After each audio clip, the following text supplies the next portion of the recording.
Hi friends, welcome back to our channel KB Arts and Creations. இன்னைக்கு நம்ம சேனல்ல old glass bangles வச்சு எப்படி ரியூஸ் பண்ணலாம்னு சொல்லிட்டு பார்க்க போறோம். நம்ம சேனல்ல இந்த மாதிரி ஆல்ரெடி கிளாஸ் பேங்கிள்ஸ் வச்சு எப்படி ரியூஸ் பண்றதுன்னு சொல்லிட்டு ஆல்ரெடி வீடியோ கொடுத்திருக்கேன். பார்க்கலன்னா டிஸ்கிரிப்ஷன் பாக்ஸ்ல லிங்க் கொடுக்குறேன், செக் பண்ணி பார்த்துக்கோங்க. அந்த வீடியோஸ்லாம் பார்த்தீங்கன்னா உங்களுக்கு இன்னுமே நிறைய டிசைன்ஸ் எப்படி பண்ணலாம்ன்ற ஐடியாஸ் கிடைக்கும். செக் பண்ணி பாருங்க. இந்த மாதிரி ஓல்டு கிளாஸ் பேங்கிள்ஸ் நம்ம யூஸ் பண்ணிவிட்டு அது அப்படியே வச்சுருப்போம். அதில் இருக்கிற டிசைன்ஸ்லாம் போயிட்டதுக்கப்புறம் ப்ளைனாக இருக்குன்றதுனால நம்ம யூஸ் பண்ண மாட்டோம். அந்த மாதிரி பேங்கிள்ஸ்லாம் நம்ம தூக்கி போடாமல் இந்த மாதிரி ரீயூஸ் பண்ணிக்கலாம். நம்ம ரீயூஸ் பண்ணிவிட்டு நம்ம அதை புதுசு மாதிரி மாற்றி நம்ம மறுபடியும் நம்ம வேர் பண்ணிக்கிறதுக்கு யூஸ் பண்ணலாம். அதனால் இந்த வீடியோவை ஸ்கிப் பண்ணாமல் பாருங்கள். நீங்கள் இப்போ தான் நம்ம சேனல் ஃபஸ்ட் டைம் பார்க்குறீங்கன்னா மறக்காமல் நம்ம சேனலை சப்ஸ்கிரைப் பண்ணிக்கோங்க. சப்ஸ்கிரைப் பண்ணிவிட்டு பக்கத்துலேயே ஒரு பெல் ஐக்கானை கிளிக் பண்ணி ஆல் பட்டன் ப்ரெஸ் பண்ணிக்கோங்க. அப்போ தான் நம்ம போடுற வீடியோஸ் உங்களுக்கு நோட்டிஃபிகேஷனில் வரும். இப்போ பாருங்கள், நான் ஒரு 4 பேங்கிள்ஸ் எடுத்து வச்சுருக்கேன். என்னென்னா நீங்கள் எடுக்கிற வளையல் எல்லாமே ஒரே சைஸில் இருக்கணும். ஒன்று பெருசு ஒன்று சின்னது இருந்தால் உங்களால் இந்த மாதிரி ரீயூஸ் பண்ண முடியாது. அதனால் எல்லாமே ஒரே சைஸில் ஈக்குவலாக இருக்கிற மாதிரி இருக்கிற வளையல் மட்டும் எடுத்துக்கோங்க. அதே மாதிரி நம்ம யூஸ் பண்ணுற வளையல் நல்லா திக்காக இருக்கணும். ரொம்ப தின்னாக இருந்தால் அது உடஞ்சிரும். நல்லா திக்காக இருக்கிற இந்த மாதிரி வளையல் மட்டும் யூஸ் பண்ணிக்கோங்க. இப்போ நான் ஃபஸ்ட்டு ஒரு வளையல் எடுத்திருக்கேன். அது மேலே ஃபேப்ரிக் க்ளூ யூஸ் பண்ணுறேன். நம்ம ஸ்டோன் ஸ்டிக் பண்ணுறதுக்கு யூஸ் பண்ணோம் இல்லையா, அந்த க்ளூ தான் யூஸ் பண்ணியிருக்கேன். அதை போட்டுட்டு மறுபடியும் அதுக்கு மேலே ஒரு வளையல் ஸ்டிக் பண்ணிக்கிறேன். மறுபடியும் இன்னொரு வளையல் மேலே க்ளூ அப்ளை பண்ணிக்கலாம். இதே மாதிரி நமக்கு எவ்வளோ திக்னஸ் வேணுமோ அந்த வளையலோட சைஸ்க்கு ஏற்ற மாதிரி நீங்கள் மேலே மேலே வச்சுட்டு க்ளூ வச்சுட்டு நீங்கள் ஸ்டிக் பண்ணிக்கலாம்.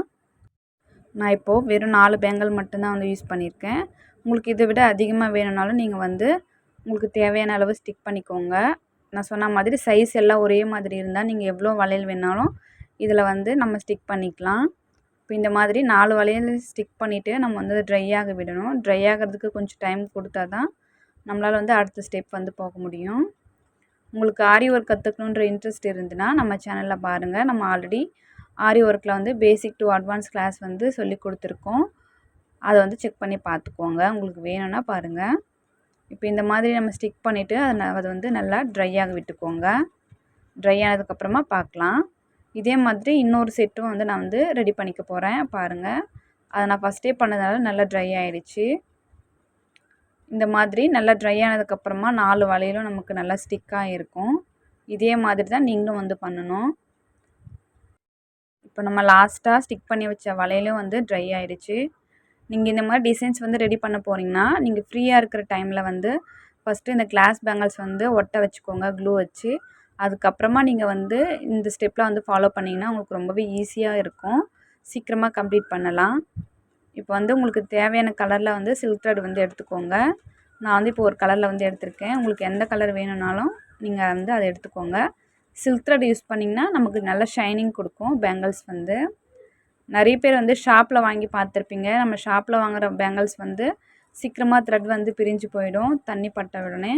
ஆனால் நம்ம பண்ணுறது நம்மளே ஓனாக பண்ணுறதுனால நம்ம நிறைய க்ளூ வச்சு அதை கொஞ்சம் பொறுமையாக பண்ணுவோம். அதனால் நமக்கு ஃபினிஷிங் நல்லா வரும். சீக்கிரமாக அந்த மாதிரி பேங்கிள்ஸும் டேமேஜ் ஆகாது. உங்கள்கிட்ட இருக்கிற ஒரு கார்ட்போர்டு எடுத்துக்கோங்க. இல்லைனா கேலண்டர் அட்டை கூட நம்ம எடுத்துக்கலாம். எடுத்துகிட்டு இந்த மாதிரி த்ரெட்டை நம்ம திக்காக நம்ம ஸ்டாண்ட்ஸ் எடுத்துக்கணும். நான் ஒரு 25 ஸ்டாண்ட்ஸ் எடுத்திருக்கேன். நீங்கள் ஒரு 30 ஸ்டாண்ட்ஸ் அளவு கூட நீங்கள் எடுத்துக்கலாம் த்ரெட்டு. நம்ம த்ரெட்டு எவ்வளோக்கு எவ்வளோ திக்காக எடுக்கிறோமோ அந்த அளவுக்கு பேங்கிள்ஸ் நல்லா ஃபினிஷிங் வரும் நமக்கு. ஏன்னா நம்ம கிளாஸ் பேங்கிள்ஸ் ரீயூஸ் பண்ணுறதுனால ஃபினிஷிங் நல்லா வரணும்னா இந்த மாதிரி நல்லா த்ரெட்டை திக்காக எடுத்துக்கோங்க. எடுத்துகிட்டு த்ரெட்டை கட் பண்ணிவிட்டு ஃபேப்ரிக் க்ளூ வச்சு அதை ஸ்டிக் பண்ணிக்கோங்க. அதுக்கப்புறமா நம்ம எந்த பேங்கிள்ஸ் பண்ண போகிறோமோ அதில் க்ளூ அப்ளை பண்ணிவிட்டு நல்லா உள்பக்கமாக நான் பண்ணுற மாதிரி நீங்களும் பண்ணுங்கள். ஸ்டிக் பண்ணிவிட்டு அந்த த்ரெட்டை நல்லா ஸ்டிக் பண்ணிக்கோங்க ஃபஸ்ட்டு. நீங்கள் அதில் நல்லா ஸ்டிக் ஆனதும் ஒரு 5 செகண்ட்ஸ் வைங்க. உடனே நீங்கள் பண்ணிங்கனாலும் உங்களுக்கு த்ரெட் எடுத்துகிட்டு வரும். உங்கள் கையில் இருக்கிற எக்ஸ்ட்ரா கம்ஸ் எல்லாம் இந்த மாதிரி வேஸ்ட்டு கிளாத்தில் வச்சுக்கோங்க பக்கத்தில். அதில் நீங்கள் தொடச்சிட்டிங்கன்னா நமக்கு அந்த ஃபினிஷிங் நல்லா கிடைக்கும். இல்லைனா த்ரெட்டில் அந்த வேஸ்ட் கம்லாம் பட்டு பேங்கிள்ஸ் மேலேயும் க்ளூ உங்களுக்கு தெரியும். அந்த மாதிரி இருக்காமல் நீங்கள் ஒரு வேஸ்ட் கிளாத்தை பக்கத்தில் வச்சுட்டு அதில் அப்பப்போ கையை தொடச்சிட்டு நீங்கள் பண்ணிங்கன்னா உங்களுக்கு ஃபினிஷிங் வந்து ரொம்பவே நல்லா வரும். நான் வீடியோவில் எப்படி பண்ணுறனோ அதே மாதிரி நீங்கள் ஸ்டெப் பை ஸ்டெப்பாக வந்து ஃபாலோ பண்ணிங்கன்னா உங்களுக்கு ரொம்பவே ஃபினிஷிங்கான ஒரு சில்க் த்ரெட் பேங்கிள் வந்து நீங்கள் ஈஸியாக பண்ணலாம். எல்லாருமே இந்த வளையல் வந்து ட்ரை பண்ணி பார்க்கலாம். நான் வந்து கிளாஸ் பேங்கிள்ஸ் மட்டும் யூஸ் பண்ணியிருக்கேன். நீங்கள் வேணும்னா உங்கள்கிட்ட இருக்கிற ஓல்டு பிளாஸ்டிக் பேங்கிள்ஸ், அதுக்கப்புறம் உட்டன் பேங்கிள்ஸ் எல்லாமே வந்து நீங்கள் ட்ரை பண்ணி பார்க்கலாம். அதெல்லாம் ட்ரை பண்ணி பார்த்துட்டு எப்படி இருக்குன்னு கமெண்ட்டில் சொல்லுங்கள். இப்போ இதே மாதிரி தான் நம்ம அந்த வளையல் ஃபுல்லாகவே வந்து த்ரெட்டை வந்து சுற்றிட்டே வரணும். நீங்கள் இந்த மாதிரி த்ரெட்டை வந்து நல்லா ரேப் பண்ணும்போது நல்லா டைட்டாக பண்ணுங்கள். டைட்டாக சுற்றிட்டே வாங்க இந்த மாதிரி. அப்போ தான் வந்து த்ரெட் எங்கேயுமே பிரிஞ்சு வராது. நீங்கள் அந்த சுற்றுற அந்த த்ரெட் வந்து ஃபினிஷ் ஆகும்போது மட்டும் க்ளூ வந்து அப்ளை பண்ணால் போதும். மறுபடியும் ஸ்டார்ட் பண்ணும்போது க்ளூ வந்து அப்ளை பண்ணி ஸ்டார்ட் பண்ணிக்கோங்க. இந்த மாதிரி பண்ணும்போது நமக்கு அந்த வளையல் வந்து ரொம்ப ஃபினிஷிங்காக வரும். இப்போ பாருங்கள், நான் வந்து த்ரெட்டை வந்து ஃபுல்லாக சுற்றி எடுத்துட்டேன். இப்போ இதுக்கு மேலே டெக்கரேட் பண்ணுறது நம்மளோட சாய்ஸ் தான். உங்கள்கிட்ட என்ன மெட்டீரியல் இருக்கோ அதை வந்து யூஸ் பண்ணிக்கோங்க. அப்படி இல்லைன்னா சில பேருக்கு வந்து ப்ளைன் பேங்கிள்ஸ் வந்து பிடிக்கும். இல்லைனா நீங்கள் ப்ளைனாக கூட வந்து யூஸ் பண்ணிக்கலாம். நான் வந்து இப்போ கொஞ்சம் ஸ்டோன்ஸும் அதுக்கப்புறம் பேர்ல்ஸும் வந்து எடுத்திருக்கேன். ஆஃப் பேர்ல் வந்து எடுத்திருக்கேன். சேம் அதே மாதிரி ஃபேப்ரிக் க்ளூ வந்து மேலே அப்ளை பண்ணிக்கலாம். நீங்கள் உங்களுக்கு பிடிச்ச மாதிரி டிசைன்ஸ் வந்து பண்ணிக்கோங்க. இப்போ நான் வந்து ஸ்டோனை வந்து சென்டரில், அதாவது கீழே அந்த டாட் வச்சுருக்கேன்ல அந்த இடத்துல வந்து ஸ்டிக் பண்ணிக்க போகிறேன். அதுக்கு மேலே அந்த பேர்ல்ஸ் வந்து நம்ம ஸ்டிக் பண்ணிக்கலாம். இது வந்து கொஞ்சம் சிம்பிளாக இருக்கிற டிசைன் தான் வந்து. நீங்கள் இதோட கிராண்டாக வேணும்னா நீங்கள் வந்து ஸ்டோன்ஸ் வந்து யூஸ் பண்ணுங்கள். குந்தன் ஸ்டோன் இருக்குது. அதுக்கப்புறமா கிளிப் ஸ்டோன் சொல்லுவோம் இல்லையா, அந்த மாதிரி ஸ்டோன்ஸ்லாம் வந்து நீங்கள் யூஸ் பண்ணிங்கன்னா நல்லா கிராண்ட் லுக் வந்து கிடைக்கும். இந்த ஃப்ரேம்டு குந்தன் ஸ்டோன்ஸ் வந்து இருக்கும். அதை கூட நீங்கள் வந்து ட்ரை பண்ணி பார்க்கலாம். அப்படி இல்லைனா ஸ்டோன் செயின், இந்த மாதிரி உங்களுக்கு எந்த மெட்டீரியல் வேணுமோ உங்கள்கிட்ட எது இருக்கோ அதை வச்சு ட்ரை பண்ணுங்கள். இந்த மாதிரி பண்ணிவிட்டு நீங்கள் நம்மக்கிட்ட இருக்கிற வேஸ்ட் பேங்கிள்ஸில் வந்து நம்ம இப்படி பண்ணி போடும்போது நமக்கு வந்து ரொம்பவே யூஸ்ஃபுல்லாக இருக்கும். பட்ஜெட் ஃப்ரெண்ட்லியாக இருக்கும். நம்ம வந்து த்ரெட்டும் அதுக்கப்புறமா டெக்கரேட் பண்ணுறதுக்கு தேவையான ஐட்டம்ஸ் மட்டும்தான் வாங்குவோம்.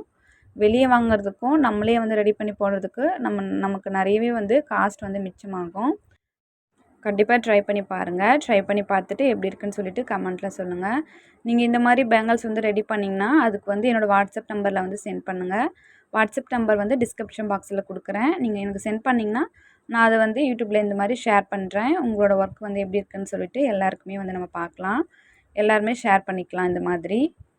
இதே மாதிரி 4 பக்கமும் நான் வந்து ஸ்டிக் பண்ணிக்க போகிறேன். உங்களுக்கு எத்தனை இடத்துல வேணுமோ நீங்கள் அந்த மாதிரி இந்த ஸ்டோனை வந்து ஸ்டிக் பண்ணிக்கோங்க. ஃபினிஷ் பண்ணிவிட்டு பார்க்கலாம். இந்த மாதிரி ஃபினிஷ் பண்ணதுக்கப்புறமா சென்டரில் வந்து அந்த ஸ்மால் சைஸில் இருக்கிற ஸ்டோன் வந்து நான் ஸ்டிக் பண்ண போகிறேன். ரேண்டமாக அங்கங்கே ஒரு ஸ்டோன் வந்து ஸ்டிக் பண்ணிக்கிறேன். உங்களுக்கு வேணாம்னா நீங்கள் அப்படியே ப்ளைனாக கூட வந்து விடலாம். இந்த மாதிரி க்ளூ வந்து டாட் டாட்டாக வச்சுட்டு அதுக்கு மேலே அந்த ஸ்டோன் வந்து ஸ்டிக் பண்ணிக்கோங்க. உங்களுக்கு வேணும்னா நீங்கள் வேறு கலரில் இருக்கிற ஸ்டோன்ஸ் கூட வந்து ஸ்டிக் பண்ணிக்கலாம். இதே மாதிரி மல்டி கலரில் இருக்கிற பேங்கிள்ஸ் வந்து நீங்கள் ரெடி பண்ணிக்கோங்க. ரெடி பண்ணிட்டா நம்ம எல்லா ட்ரெஸ்க்குமே வந்து மேட்சிங்காக போடுற மாதிரி இருக்கும். அவ்வளோதான், நம்ம ஃபினிஷ் பண்ணியாச்சு பாருங்கள். ஃபினிஷ் பண்ணதுக்கப்புறமா இப்படி தான் இருக்கும். நான் வந்து 2 வளையலுமே வந்து ரெடி பண்ணிட்டேன். நீங்களும் இந்த மாதிரி ட்ரை பண்ணி பாருங்கள். இந்த வீடியோ பிடிச்சிருந்தா லைக் பண்ணுங்கள். உங்கள் ஃப்ரெண்ட்ஸ் அண்ட் ஃபேமிலிக்கு ஷேர் பண்ணிக்கோங்க. உங்களுக்கு ஏதாச்சும் டவுட்ஸ் இருந்தால் மறக்காமல் கமெண்ட்டில் கேளுங்கள். தேங்க்ஸ் ஃபார் வாட்சிங்.